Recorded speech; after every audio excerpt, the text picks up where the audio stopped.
আপনি জেনে রাখুন, ফুটবল হচ্ছে বাঙালির লাইফ ব্লাড। ফুটবল আর একটা জিনিস যেটা আপনি নিশ্চয়ই বিদেশে মিস করছেন। কি জিনিস? ওটা বাঙালির মনোবলি বলতে পারেন, বলতে পারেন বাঙালির ইনভেনশন। রসগোল্লা।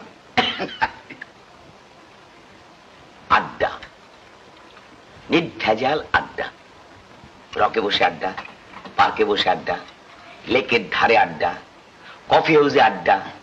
মানে যেটা না হলে বাঙালির ভাত হজম হয় না। আড্ডা made in Bengal. Allow me to contradict you, Mr. Rokit. আজ থেকে 2500 বছর আগে গ্রিস দেশে আখড়া ছিল জানেন? জিমনেজিয়াম। ওই ওখানে বুঝি শরীর চর্চার একটা। শুধু শরীর নয়, আপনি জুভেনাইলের উক্তি জানেন? আমরা এখানে স্কুলে থাকতেই পড়েছিলাম, মেন্স সানা ইন কর্পোরে সানো, sound mind in a sound body. Right. ওখানে শরীর এবং মন দুটোরই চর্চা হতো, এবং একটা সময় ছিল যে ওখানে সবটাই হতো জিমনেজিয়ামের মধ্যে। অ্যাথেন্সের আখড়ায় সেই যুগে যারা শ্রেষ্ঠ জ্ঞানী গুণী, সক্রেটিস, প্লেটো, অ্যালসিবাডিস, তারা জমায়েত হতেন এবং আলোচনা চক্র বসত, এবং দর্শন, পলিটিক্স, ম্যাথমেটিক্স, আর্ট, সাহিত্য এসব ছিল আলোচনার বিষয় বা ডায়ালগ, যে আপনি আজও পড়তে পারেন। একে আপনি কি বলবেন?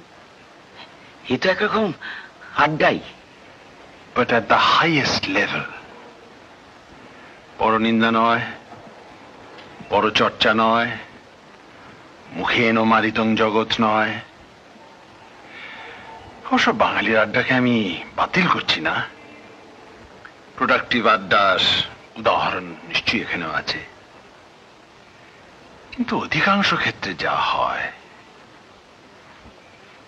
মানে আমাদের সময় যা হতো, এখন তো সবই নিম্নগামী। তাকে অন্তঃশ্বাস শূন্য ঠোঁটল ছাড়া কিচ্ছু বলা যায় না। বাঙালির আড্ডা যদি তেমন তেমন হতো তো রবীন্দ্রনাথও আড্ডা দিতেন।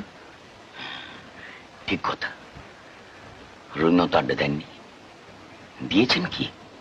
সুদিন রবি ঠাকুর আড্ডা দিয়েছেন।